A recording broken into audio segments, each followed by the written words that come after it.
The job I thought I needed, I never thought taking a nanny job would change my life.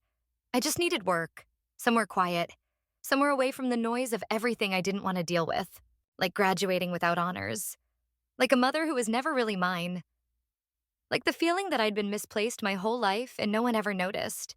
So when the listing popped up, live-in nanny for one child, full-time, private estate, confidential household, must love books. I didn't hesitate. I told myself I just needed a place to land. But I didn't know then. I was heading home. His name was Ethan Carter, mid-40s, quiet, handsome in that he's probably in finance or hiding something kind of way. He didn't smile much, didn't offer a tour, just opened the door and said, "You're early." I almost turned around right there. But rent was overdue. My stomach was louder than my pride, so I smiled instead. "Sorry, I can wait outside if you prefer." "No need," he said. "Come in." The house was not what I expected. Big, yes, but not cold. Dark woods, soft lighting, the smell of old books and fresh coffee. And silence. A kind of silence that felt practiced, preserved. The child I was meant to care for didn't appear until an hour later. I'd just finished filling out a short intake form in the study. That's when I heard her voice. "Are you my new mama?" The words stopped me cold. I turned around, and there she was. Tiny, curly-haired, holding a stuffed bunny by one floppy ear, and staring at me like she already knew me. I knelt down slowly. "Hi there, I'm Grace. I'm going to be your nanny, not your—" "You look like her." I blinked. "Who?" She pointed to the bookshelf, but there were no pictures. Just rows and rows of worn novels. "Her," she whispered. "Daddy doesn't talk about her, but I dream about her sometimes. She smells like flowers and sounds like you." I didn't know what to say. Ethan walked in behind us then. "Luna, that's enough. Go wash up for dinner." She didn't protest, just gave me one last curious glance and disappeared down the hall. Dinner was quiet. Mostly Ethan speaking in short phrases, Luna asking me questions like, "Do you know how to braid hair? Why don't your eyes match your smile? Have you ever been lost before?" Questions that felt too deep for a 5-year-old. Questions I didn't have answers for. When I finally went to the guest room Ethan had prepared, I sat on the bed and stared at the wall for a long time. Something felt not unsafe, just familiar. I unpacked slowly, pulled out the only photo I ever kept in my suitcase. Me at about 3 years old, sitting on someone's lap, her face cropped out. My mother never liked photos. She said the past was messy, better left behind. But that night, as I stared at that picture, I couldn't stop thinking of Luna's words. "You smell like her. You sound like her." And I didn't know who her was. But I had a strange, heavy feeling in my chest. Like maybe she was me. Luna's questions felt too familiar. Luna had a way of looking at people like she already knew them. Like she didn't see faces, she saw memories. I tried to tell myself it was just her imagination. She was 5. Kids say weird things. They ask questions that don't make sense. But hers weren't the usual kind. The second morning I spent there, we were in the garden behind the house. She was picking dandelions, asking if she could blow on them to make wishes. I smiled. "Of course. What are you wishing for?" She didn't answer. She just looked up at me and said, "Did you run away too?" My hands froze mid-reach. "What do you mean?" "You have that look," she said. "Like you left something behind, but it keeps following you." I laughed it off. Because how else do you respond when a 5-year-old sees right through your soul? But it kept happening. One night before bed, she asked, "Do you know where your real mommy is?" I blinked, hard. "I mean, I grew up with someone. A mom. Why do you ask?" She shrugged. "Because sometimes I think my mommy is still looking for me. But Daddy says she's gone. He says some stories are better with the ending missing." The words hit me like a cold gust through the chest. Because I knew that phrase. Better with the ending missing. My mother used to say it. About my birth parents, whenever I asked who they were. "Some stories are better unfinished, Grace. You have me. Isn't that enough?" And maybe it was coincidence. Maybe people say things like that all the time. But that night, I couldn't sleep. Because Luna's voice, her questions, felt like echoes of something I wasn't supposed to hear. The next morning, I went to dust the bookshelf in the study. Again. I had already cleaned it 2 days ago. But something drew me back. The middle shelf, second row, where Luna had pointed. Her. I reached in, ran my hand along the spines until I felt something shift. A loose book. A journal tucked behind the others. Its leather cracked, edges curled. It wasn't dusty. It had been touched. Recently. Inside only one page had handwriting. The last time I saw her, she had eyes that asked for answers, but lips too afraid to form the questions. There was no name, no date. Just that. But the handwriting. It looked familiar. Painfully so. That night I asked Ethan, "Who used to live here before you?" He looked up from his laptop, expression unreadable. "No one. I had it built." "So, there's no family history here?" A pause. Just a second too long. "Why do you ask?" "Luna's been asking about her mom, a lot." He shut the laptop. "Children are curious. Doesn't mean we have to entertain every question." His voice was calm, but there was something else underneath. A quiet warning. I dropped it. For now. But in my head, everything was unraveling. Luna's words. The way Ethan looked at me when I asked too much. The ache in my chest every time I passed that bookshelf. I told myself I was just being paranoid. That this was just a job. But I couldn't shake the feeling that this job had been waiting for me. The photograph in the bookcase, I didn't go looking for secrets. I just wanted to feel less lost. But sometimes the truth finds you right when you stop searching. And when it does, it doesn't knock. It crashes through. It was a rainy Tuesday, the kind where the sky feels heavy, and even the wind sounds like it's trying to say something. Luna was napping, Ethan was out on a business meeting, and I was in the study again, pretending to dust, pretending I wasn't trying to find answers I hadn't even formed questions for. The bookshelf had begun to feel like a presence, not furniture, a portal, to something buried, something that breathed when no one was looking. I reached behind a thick leather-bound volume of Hemingway. Something was stuck. Not a book. A photograph. Worn, faded at the edges, curled slightly from time and silence. I held it up to the light, and everything inside me stopped. It was a picture of a little girl, 2 or maybe 3 years old. Messy curls, big eyes, my eyes, and beside her, kneeling down, was Ethan. Younger maybe, but unmistakably him. His hand rested protectively on her back, his face softer than I'd ever seen it. And behind them, a woman, face turned slightly away. She wore a pale yellow dress, the exact shade of the one I'd once found in a box in my adoptive mother's attic. The one she told me belonged to someone who left long ago. My breath caught. My hands began to shake. I flipped the photo over. No date, no names, just one line written in faded black ink. The day we almost had forever. I stared at it for minutes, maybe hours. I didn't even hear Ethan come home. "Where did you find that?" His voice was behind me. Calm, but different. Not surprised, not angry. Resigned. I turned. He stood in the doorway, one hand in his pocket, the other resting on the frame. Still, but tight. Like every muscle in his body was bracing for something he knew was coming. "Why do you have this?" I asked.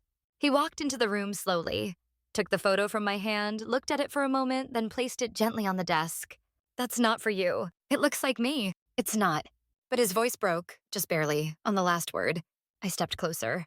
"Who is she?" He hesitated. "Someone I lost." That was it. No more, no less. I wanted to scream, to throw the picture in his face, to demand the truth, but something inside me whispered not yet. So instead I said, "If you don't tell me, I'll find out myself." He looked at me, and for the first time since I arrived, he didn't look in control. He looked haunted. Then I guess it's only a matter of time. That night I couldn't sleep. I lay in bed clutching the photo, turning it over and over again, studying the woman, trying to remember a face I'd never seen, but somehow felt like home. I dreamed of a porch, of a warm voice reading bedtime stories, of a lullaby I had never learned but hummed in my sleep. And in the dream, a man stood at the door. He smiled, and for the first time, he called me Grace. The house that remembers. Some houses creak, some groan in the wind, some stay quiet no matter how hard you listen. But this house, it remembered, and it didn't need to make noise to do it. Ever since I found the photograph, everything felt different. Like the walls were holding their breath. Like every hallway was waiting for me to finally ask the right questions. I didn't know what I was searching for. I just knew I wasn't done. On a Thursday morning, Ethan left early. Luna was at preschool. And the sky hung low, gray and expectant, like it knew what I was about to do. I went upstairs, past the rooms I'd cleaned, past the doors I'd ignored, until I found one that was always locked before, but now stood open. It was the attic. Dusty, warm, filled with the scent of age and quiet memories. Boxes lined the walls, stacked, misnamed, unlabeled. But one caught my eye. Not because it was different, but because it was the only one with a single word scrawled on it. Her. I don't know what I expected. Photos, clothes. But what I found was so much more dangerous. Paper. Letters, notes, receipts, documents. I pulled out a small envelope. The paper inside was yellowed, the ink faded, but the handwriting struck me hard. It was neat, gentle, and familiar. To Grace, if this ever finds you, know that I never stopped thinking about you. Not even for a day. I'm sorry I wasn't there when you needed me most. I thought I was doing what was best. But sometimes love wrapped in silence becomes a mistake we can never undo. He loved you, you know, even if he never said it. Even if all he could do was stay away. But I couldn't. I never could. Love always the one who waited. My throat closed. I read it again. And again. There was no signature. But I knew. I don't know how, but I knew. This was from the woman in the photograph. And if she was writing to me, then the girl in the picture was me. I dug deeper. Found a hospital bracelet. Tiny, cracked plastic, and a name. Baby Girl Carter, July 15th. My birthday. And next to it, a second bracelet. Adult size. It said, Anna Carter. I staggered backward. Anna, that name, I'd heard it once. From my adoptive mother. She was talking to a friend late one night. Didn't know I was listening. Anna was always too emotional. That's why she couldn't keep her. My hands shook as I packed the items into a box. I didn't know what to do with them, but I knew one thing. This wasn't just a house, it was a time capsule. And it had kept all of me hidden in its walls. Until now. I sat on the attic floor for a long time. The weight of discovery pressing down on me like the dust above. I wasn't just the nanny. I wasn't just a girl with a forgotten past. I was someone who had been here before. Someone this house had already known. And Ethan? He had built it on top of our silence. The letter he never meant me to find, the attic wasn't just a place. It was a confession. Silent, dust-covered, but breathing. And it wasn't finished talking. I stayed up there until the light from the small window faded into gray. The air was still, but something inside me wouldn't stop shaking. I had just found a box full of truths. The kind of truths that change everything. But there was still one more. Tucked beneath the baby bracelet. Thin.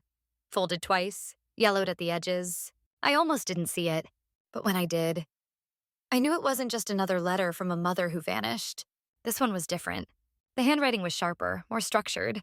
I opened it slowly. And then I saw my name. Grace. No dear. No soft laden. Just that. And underneath, words that made my hands go numb. I don't know if you'll ever read this. I don't know if she'll even keep it. But in case she doesn't, in case I never get to say this out loud, I want you to know. I see you. I've always seen you. It was signed Ethan. Not Mr. Carter, not Dad, just Ethan. I kept reading. The day you were born, I thought I'd feel ready. Like something inside me would click into place, and I'd become the father you needed. But I didn't. I was scared. I didn't know how to love something so small and perfect without being terrified I'd ruin it. Anna tried to understand. She carried us both longer than she should have. And then she left. She took you with her. Said she was giving you the chance at a better life. Said I wasn't ready. My eyes blurred, but I forced myself to read every word. For a long time, I agreed with her. I thought, if I ever tried to come back into your life, I'd just hurt you. But I watched. From a distance. I knew the family that adopted you. I knew your school. I knew when you broke your arm in 3rd grade, when you joined choir and then quit when you graduated high school late. You don't know it, but I was there. Not close, but enough to make sure you were safe. And when I heard you were looking for work, I asked someone to send you the listing. I dropped the letter. The job was never random. I hadn't been chosen for my resume. I'd been picked because I was his. My legs gave out, and I sat there on the attic floor.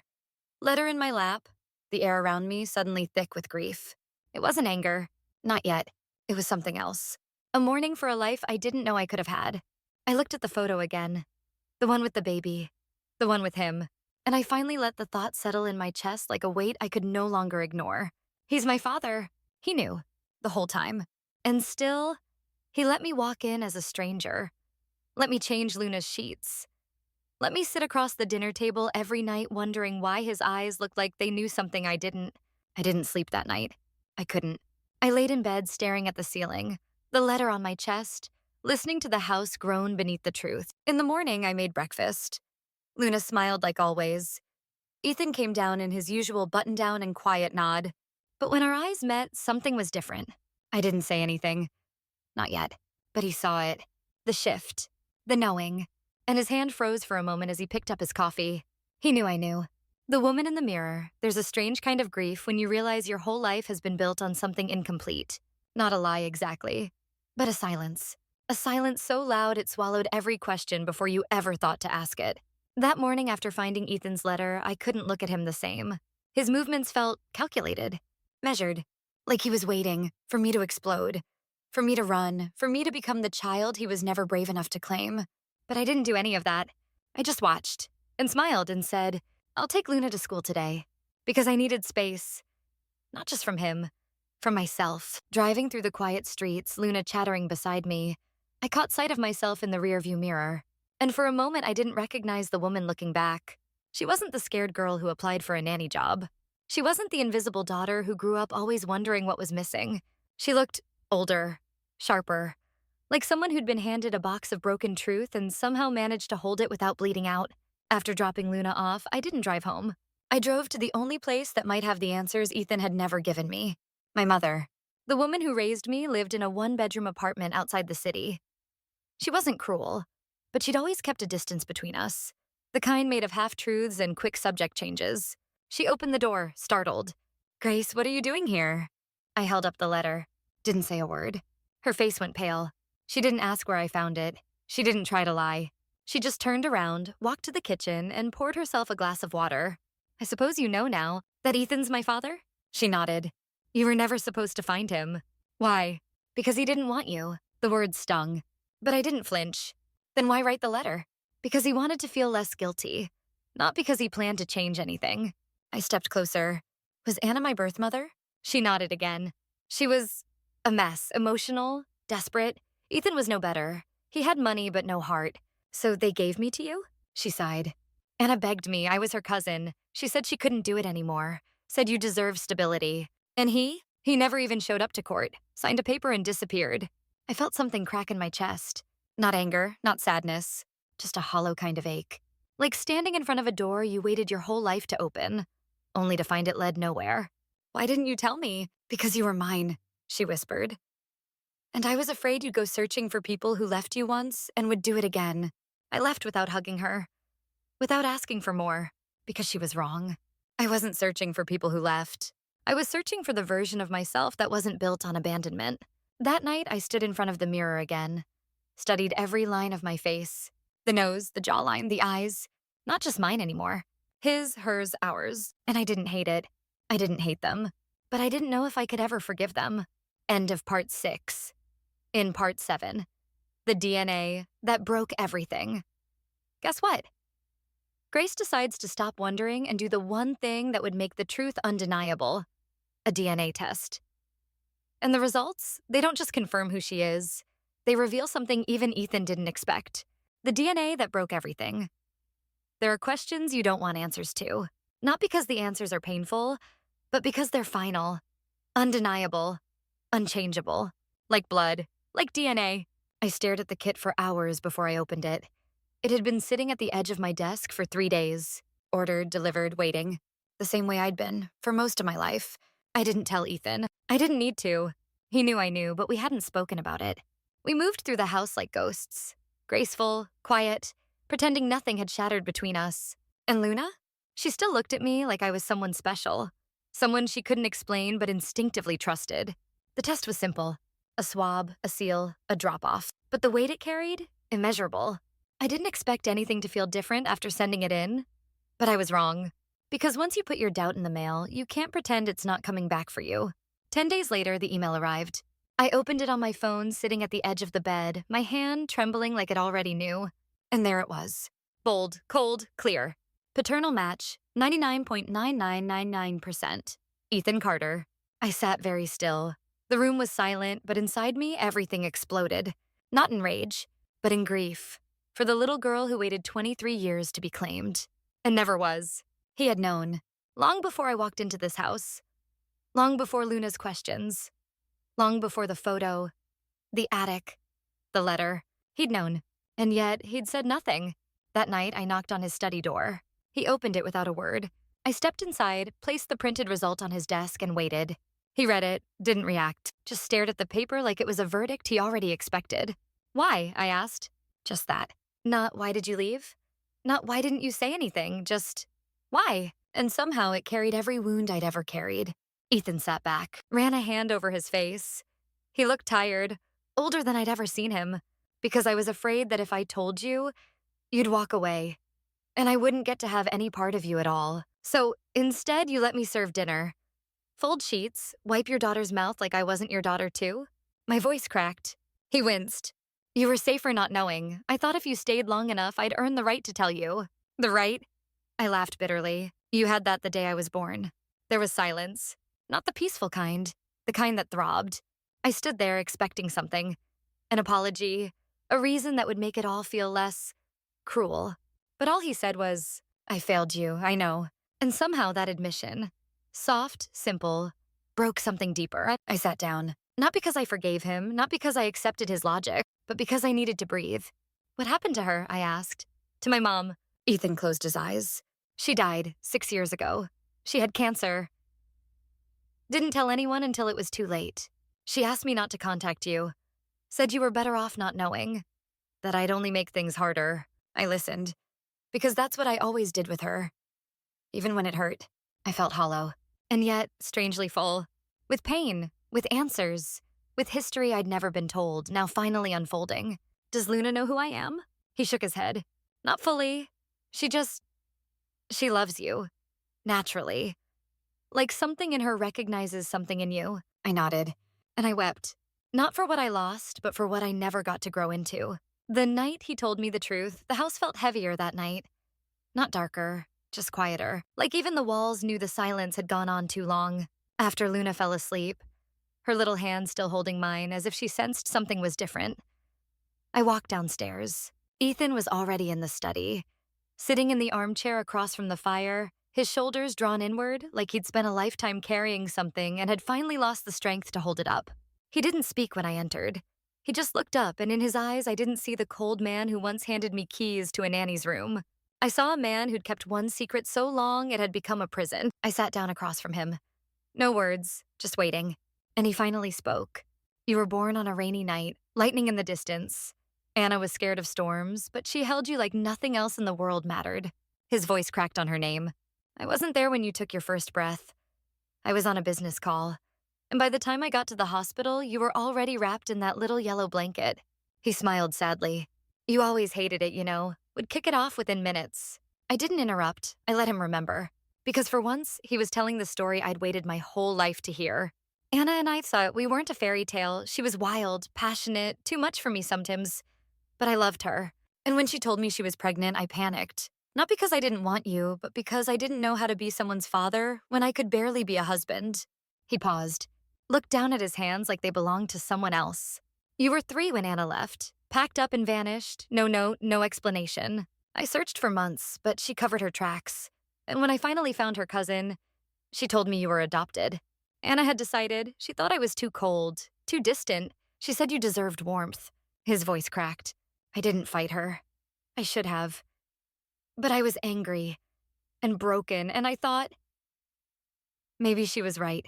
So I left you alone, even when I knew where you were. Even when I watched you grow up from the edges. Graduation photos on social media, school newsletters, always just outside the frame. I swallowed hard. Why let me into your house like that, as a stranger? Because I missed every chance before, he whispered.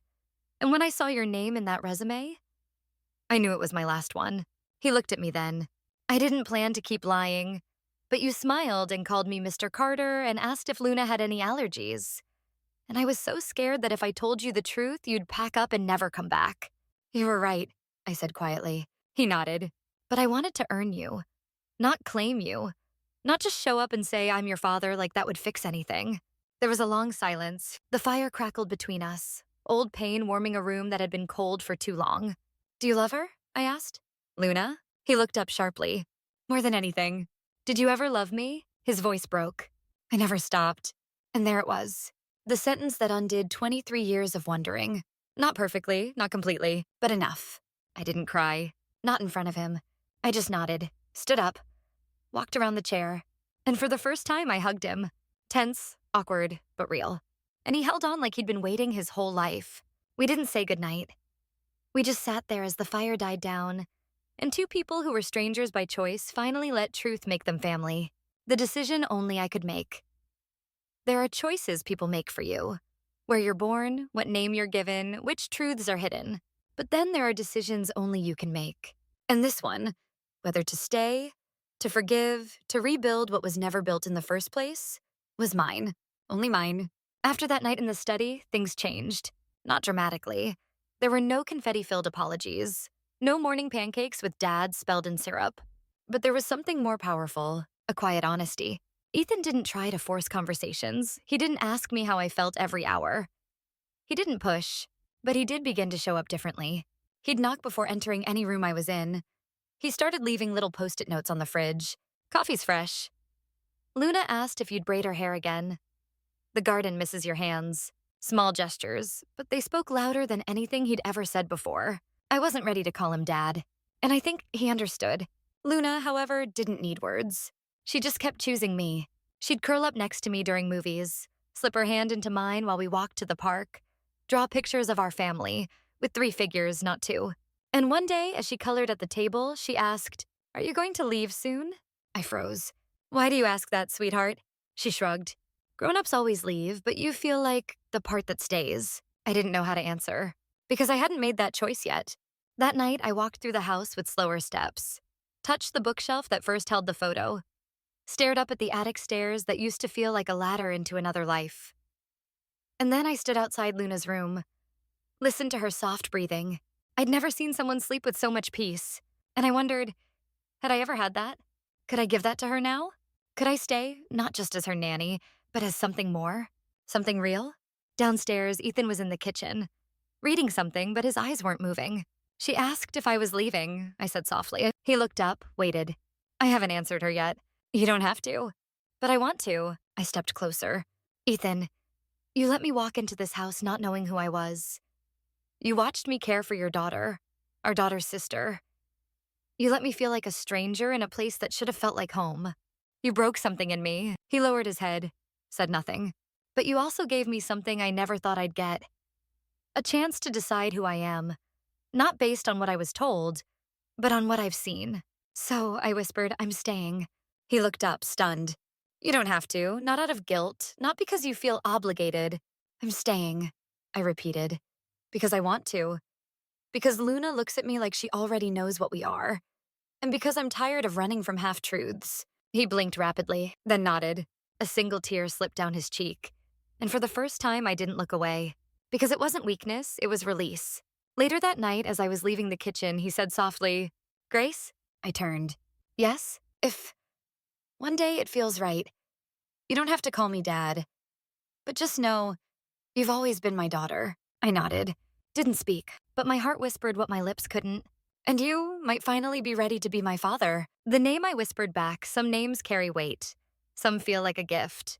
And some are a question waiting for an answer. Dad had always been that kind of name for me.